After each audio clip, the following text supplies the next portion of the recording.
Hello and welcome back to On The Rocks. Hope you're all doing well today and looking forward to today's episode as we take on Midtjylland in both legs of the Europa League first knockout round. Before we get into those fixtures though, a few things to talk about in today's episode. And first things first, make sure you do drop a like on the video and subscribe to the channel if you're new around here, and leave some comments down below for the YouTube algorithm. Today is Friday when this video comes out and I'm away this weekend, Friday, Saturday, Sunday, so videos are scheduled to come out, but don't expect me to be very active on any social media, I've not been very active recently at all in social media, in my Discord or anything like that, but it's been a very busy few weeks and I've been away last weekend and now this coming weekend as well, so next week we'll get back to everything properly, but I've just kind of had like a half break, half not break. But a few things to update you on since you were last here. We saw at the very end of last episode, as we moved into January, we were going to be given £24 million to spend on transfers, and we decided not to spend it on the grounds that we want to save it for summer because better deals will be available in summer. However, we did spend a little bit of money.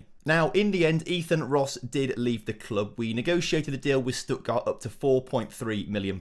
So we got an extra £4.3 million for Ethan Ross, which I think is a very good deal. He was a decent player coming into us, but he just never was going to quite become the first choice for us, unfortunately. And to get £4.3 million for him, I think, is an absolutely fantastic piece of business. So I am very happy with that. Of course, though, that does leave us with a gap on the left wing. So we had to sign someone on the left wing to be backup. And of course, being me, I've signed a 16-year-old who's still not old enough to join the club. So we get him next January. However, I think he's very good. So if we sold Ethan Ross for £4.3 million, we've used £4 million of it to bring in this guy, Jose Antonio Diaz from Sevilla. Now, he doesn't quite look brilliant right now, I would say.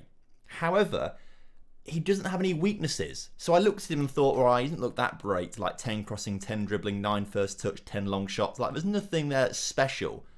But nothing's bad. Everything is like really average, and at 17 years old, average is very, very good. He's also got perfectionist personality as well, and I just think he's going to come in and be better than Ethan Ross immediately.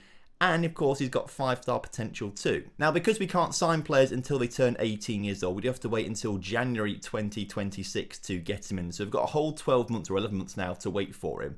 But if we compare him with Ethan Ross, for example, they are virtually the same player. Ethan Ross slightly more technical on the grounds that he is, 6 years older than him and is a bit better in that regard at the moment. But everywhere else, this guy is as good or better in my opinion. So he's going to come in to be backup next season. He's not going to be a starter for us. We still need to find a starter next summer to replace Anthony Gordon, who is far too expensive for us. He's not signed a contract anywhere, interestingly, Anthony Gordon, yet. But I imagine, or has he? Has he signed a contract? He's got a new deal with... Okay, so Everton have just renewed his deal for... so even if we wanted, we can get him back on loan next season. Maybe Anthony Gordon comes back on loan. But what I think we should be doing is looking for a more permanent replacement that's not going to cost us £31,000 a year. I say a year, that'd be quite cheap. I mean, a week. £31,000 a week is what Anthony Gordon wanted. But of course, Everton have now renewed his contract or put an extension in there for a year. So no one gets him. So actually, probably a good job we didn't put our eggs in that basket at the start of, or the end of yesterday's episode. So now that is all done and dusted, let's get into what's happened since you guys were last here for the St Johnstone win and the defeat to Hearts. And whilst things haven't been bad, they've not been brilliant either. We beat Ayr United in the Scottish Cup 4th round, a routine victory there, before thrashing Livingston 4-0. We then got a fairly respectable 1-1 draw with Rangers, although a win would have been a lot nicer for us. But then we go into sort of run of results where I'm not quite sure where things didn't really go so well. We beat Kilmarnock 1-0, but it's not a fantastic result there. We then did have 2 decent results with a 3-1 win over Hamilton and a 3-0 win against Motherwell. But then 3 0-0 draws in a row, one in the Scottish Cup 5th round. We did play youngsters in that game essentially, so I can kind of understand that, and Lewis Ferguson missed a penalty. So a frustrating draw there, but then goalless draws with St Mirren and Hibs in the league has not done us any favours. It's just very lucky that Rangers and in particular Celtic keep slipping up. Rangers move into second place in the table and have a game in hand on us, so they win that or draw it right now. Actually, not drawing it, we've got a better goal difference right now, as you can see. But if they win it, they do go ahead of us in the table. Hibs have moved themselves into third in the table because Celtic like us, can't seem to buy a win at the moment. They've had 2 draws and a loss in their last few games. So they've dropped down to 4th in the table, which is not great for them, but obviously very good for Hibs, who have sort of gone under the radar a little bit and moved into 3rd. So Hibs actually could start to cause a bit of issue if us, Rangers and Celtic start to slip up. But this is all good news for Scottish football. The better Hibs do, the better we should do as a nation, for example, when we get into European football next season. Speaking of European football, that's what we're here for right now. Some Champions League games kick off, and whilst obviously no Scottish team are in there is a Portuguese team in Porto. That is significant because Portugal are one of the teams in the coefficient rankings that we're challenging right now. If we look at the coefficient points, I'm not entirely sure how it all works. We're currently in 8th place right now with 41 points to our names. Just ahead of us are the Dutch on 45 and the Portuguese on 49. Now, I don't know how many points we get awarded for being in certain rounds of certain competitions. I'm not entirely sure if it's possible to even overtake Portugal. However, I'm going to assume there is, right? We want to get into 6th place because if we look at the qualification places, 6th place gets an extra Champions League place. So 3 teams in the Champions League, that could be us, Celtic and Rangers. 2 of them go automatically to the group stage as well, so that's just going to be loads of coefficient points as well. So what we want to do is overtake Portugal. The significance of this is that if Liverpool knock out Porto, the only Portuguese team left in the Champions League, then that would be good for us if we look at the Europa League fixtures where we take on Midtjylland, Celtic take on Dinamo and Rangers take on Leipzig. If we all win and we all get to later stages of the competitions, then that would be quite handy, right? That should give us enough coefficient points, I would imagine, to maybe get into 7th and 6th place. Now, significantly, there are no Portuguese or Dutch sides in the Europa League either. No Dutch sides in the Champions League. So we've got a great chance if one of us does really well, of us, Celtic or Rangers, if one of us does really well,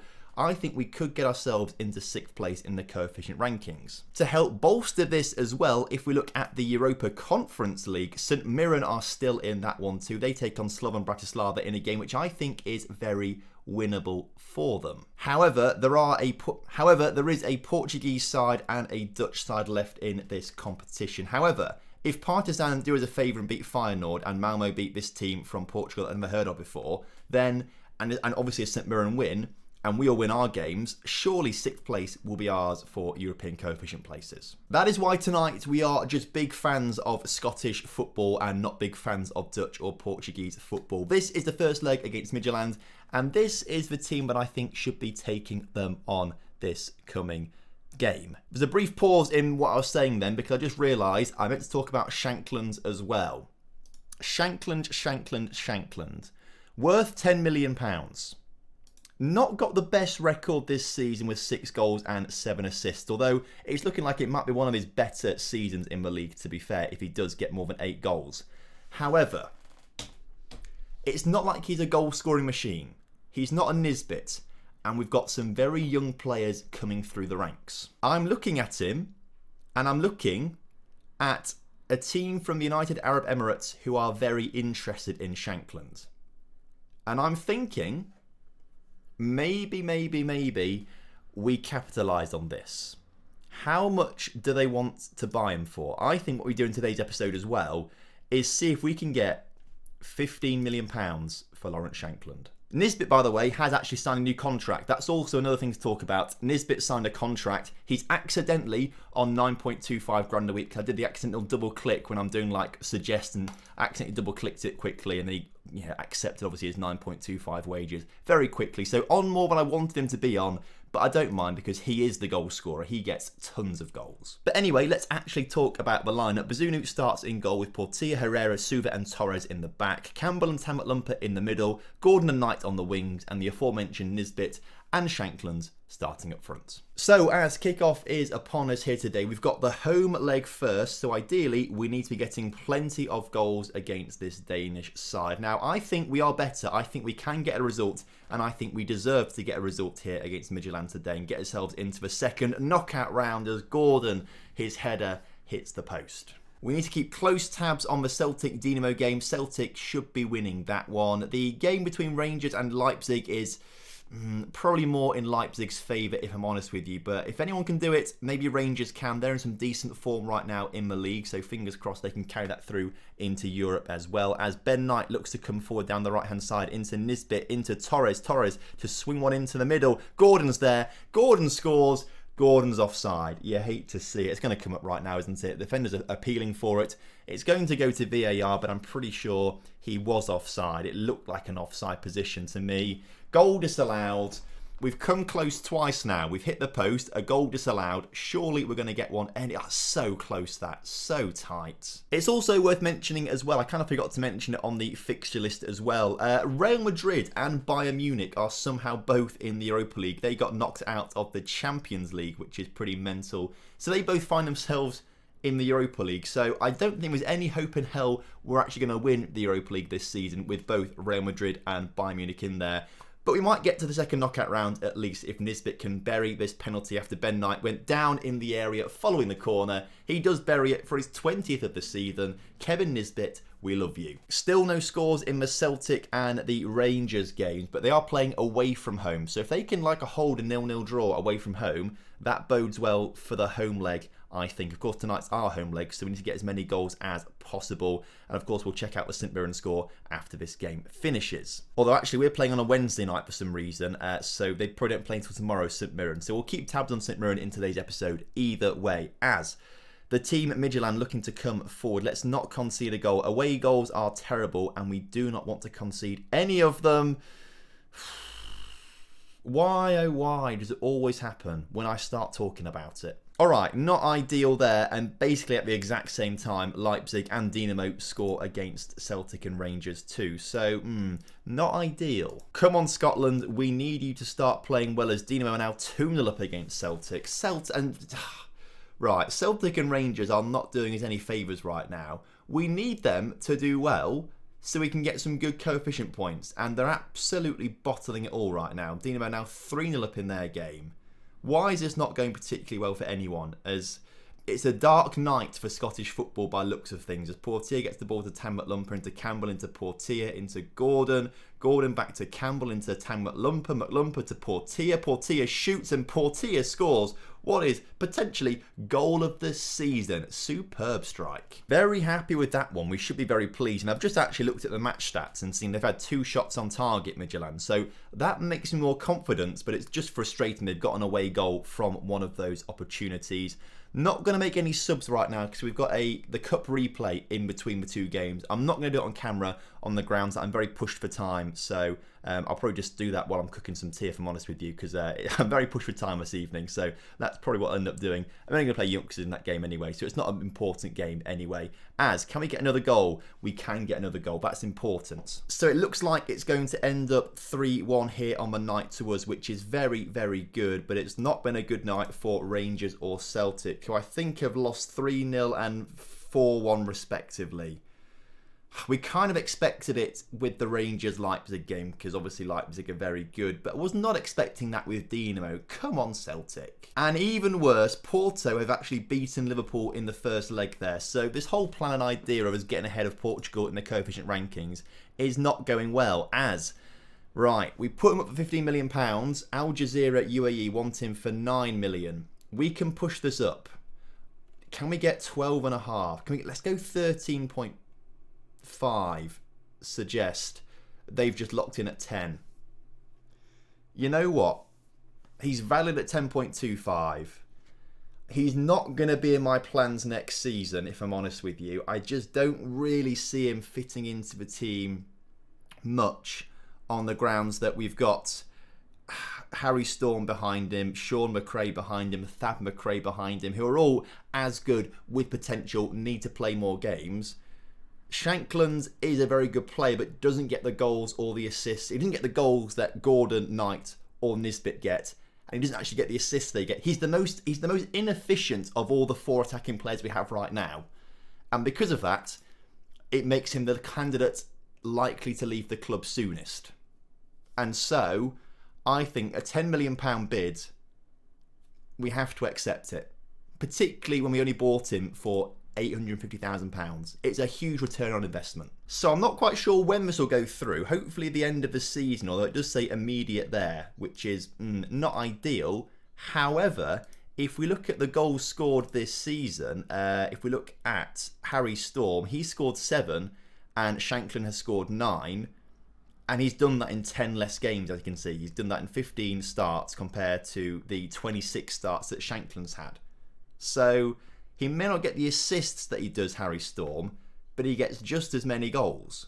And I feel that's quite important. So I've accepted the bid now and, well, he's on his way, I think. As I say, though, we've got the cup game coming up in between these two Midtjylland games. So I'm going to go and play that now off camera. I will see you back from the Midtjylland game in a second. Oh, but Shankland has very, very quickly agreed terms with Al Jazeera, and he's on his way. I think it goes right now. But it's £10 million, and it's so much money. I've accepted it, and it has gone through right now. Club are unhappy with the situation. They feel that there's no squad depth. There is squad depth, lads. There is. We've got so many good strikers. Don't worry, lads. We will be looking in the transfer market as well, too, because we probably will look to bring in another striker or two over summer, I would imagine. But now, £48 million in the bank. You love to see it. What we should do as well, whilst we've got this money, is ask for an improvement on the training and an improvement on the youth facilities whilst we're here to do it. And we could also ask for a stadium expansion too, because we sell out every single week at 20,000. Home game 20,000, that Kilmarnock game's a cup game, that doesn't matter. Home game 19, home game 20, home game 20. Like, I think we ask for a stadium expansion too with this money we've got. Although they have rejected the training facilities, they have rejected the youth facilities, but they have accepted the stadium expansion to improve it by an extra 2,500 seats. Let's convince them, though, that this is a good idea. Please give us some new facilities, and they have now decided to grant the request instead, which is lovely. So thank you for the youth facilities, which will cost 5 million. So 5 million plus the 4 million there, that is Shankland's transfer spent already on facilities. And then let's talk about training facilities, which they don't think need doing. Come on, lads. Please do the training facilities. Come on. They're not going to do it. Right. So for whatever reason, they just don't really see that training facilities need to be improved. But at least we have got some better youth and a stadium expansion coming for £9 million. So we've still made £1 million of profit on well, actually no, £150,000 profit on Shankland after that additional transfer fee we paid at the start. So here we are for the second leg then in the Europa League. We did manage to win in between games. We, as you can see down here, we beat Dundee United 1-0. Again, a fairly rotated lineup in that game as Harry Storm got the goal. So Harry Storm obviously already scoring goals for us as we look to go on to have life after Lawrence Shankland. That's the name I was looking for. Life after Shankland, Harry Storm is going to be, I think, an advanced forward rather than a poacher. I think he just suits the advanced forward role a little better. But you can see actually the rest of the team is all pretty much out of order. If I go to my 4-4-2 and then we bring on, where is he, Harry Storm there, onto the pitch and then bring Joe Kultas onto the bench. That's a lie, actually. Let's bring Tom Marshall onto the bench instead on the grounds he's actually a striker. But this is the team that I think is going to get us the win today. Let's give it a go. St Mirren, by the way, they won their first leg 2-1 in the Europa Conference League. I feel like today's episode is just full of things that I keep forgetting to mention and talk about. Good news straight away. Really good news straight away. Celtic are suddenly 2-0 up immediately against Dinamo. So that then makes it 3-0. Right, Celtic have pulled it back immediately, and as it stands right now, Celtic are 4-0 up. Alright, Celtic are going absolutely berserk at home. This is the kind of performance I expected from them, to the point where they're now 5-4 up on aggregate. So, I mean, fair play Celtic. That's very, very good news for us and Scotland. Rangers not doing quite the same level of performance as us, or as Rangers, right, or Celtic right now, I should say. Hopefully, we're going to get a nice away goal to nullify their away goal. If we can do that, that puts us in the driving seat massively as Ben Knight scores that goal. We're 4-1 up on aggregate. We've nullified their away goal. Hopefully now this means us and Celtic are at least guaranteed into the second knockout round. Oh, and even better news now, Rangers are winning. They're 1-0 up. They were 3-0 down, weren't they? So they need to have a huge turnaround, and unfortunately Leipzig have now got an away goal. So I just don't think it's going to be Rangers night, unfortunately for them. But this is really, really good for us. Celtic now 5-0 up against Dinamo, so they are pretty much guaranteed through now, which is fantastic, and hopefully alongside us unless anything terrible happens. But I don't think anything terrible will happen, as the game is just going by really quickly. No highlights at all. Celtic now 6-0 up. Congratulations, Celtic. Rangers can't quite do anything there. I'm very happy this game's gone by so quickly, because it could have gone terribly for us. We've seen in the past where we're so confident after the first leg. Fiorentina last season, for example, it just wasn't quite our second leg there, was it? The first leg, brilliant. Second leg, not so much. But we've done a very professional job here away from... I mean, as I say that, that was not very professional at all from us. But luckily, we're still 4-2 up. And as the clock ticks down, I refuse to make any changes. We don't really need to. Harry Storm, though, is on a 6.1 rating, which doesn't bode well for the future of life after Shankland. But, you know, he's developing still. He's only 19 years old. Shankland was, what, 29? So to get 10 million... I'm so pleased we got £10 million for Shankland. That seems like a really solid deal. Yes, we will miss him, and we will miss his experience especially. But the future is in the Harry Storms, the Thad McRae's, the Sean McRae's, the Tom, whatever he's called, from New Zealand, who's going to be a Patreon player at some point. I've just not checked the Patreon yet for the names and stuff like that. I'll get around to that in the next few days. And stuff as Harry Storm puts his shot just wide. But the game finishes here 1-1, and it could not have gone better for Celtic, who win 6-0 in the end to progress through into the second knockout round as well. It's just a shame that Rangers have been knocked out, but 2 out of the 3 teams going through is a good return. The Champions League games haven't been played yet though, so they are going to take place on a different day. They're still not being played. When is the Champions League stuff being played? I guess they've got a 2-week break in between rather than just the 1-week break that we have. Obviously, we've gone through. St Mirren, where are they? St Mirren have gone through on away goals as well, so that is fantastic for us. Unfortunately, the Portuguese side have gone through too. What about the Dutch side? Where are they? Feyenoord go through as well. But that doesn't matter because we've got 2 teams in the Europa League going through and a team in this. So we will get the same amount of points and we get more points for being in the Europa League too. We just need Porto to lose in the Champions League and then we could be on for something big. But before we finish up today's episode, we have got the Europa League second knockout round draw. And there are some really good teams in this, such as Bayern Munich, Real Madrid, Tottenham, Arsenal, Leipzig are right up there. So really good teams in this. So we might struggle a little bit. Let's keep drawing the teams and see who comes up. Now, hopefully we get like a Young Boys. That would be beautiful, but we're not going to. Now it's us. If we can avoid Celtic, that would be good, although it would guarantee at least one Scottish team getting to the quarterfinals. I just want to avoid a Bayern, a Real, a big team. Please give me Bordeaux or Norwich or Villarreal or something. Although Norwich did actually win the Europa Conference League last season. Draw team. Hoffenheim. Now that could be an awful lot worse. I think Hoffenheim's a kind team to give us. Out of all the teams we could have had, I'm actually very happy with that. I think we could win that. Let's see who Celtic get as well. Celtic get Marseille, which is going to be a difficult game for them, but I think both us and Celtic have avoided the bigger teams in this. Whereas we could have had a Real Madrid and Arsenal, they've drawn against each other instead. So I think that's a good draw. St Mirren have been drawn against Frankfurt in their second knockout round. I'm not sure they'll be able to get past Frankfurt, but again, you never know what's going to happen with St Mirren because they have been in they started the season off incredibly well. They started off like as one of the best teams in the league. And then they've not won a game for ages until they play Slovan Bratislava, and then they win that. So anything can happen in Europe, essentially. But that is going to bring an end to today's episode. We will be back for a big episode. Hoffenheim, Celtic, Hoffenheim. Back for that one tomorrow. But until then, I hope you guys have enjoyed today's episode. If you have, make sure you do drop a like on the video for me and subscribe to the channel if you're new around here. And I will see you next time. Have a good one. Goodbye.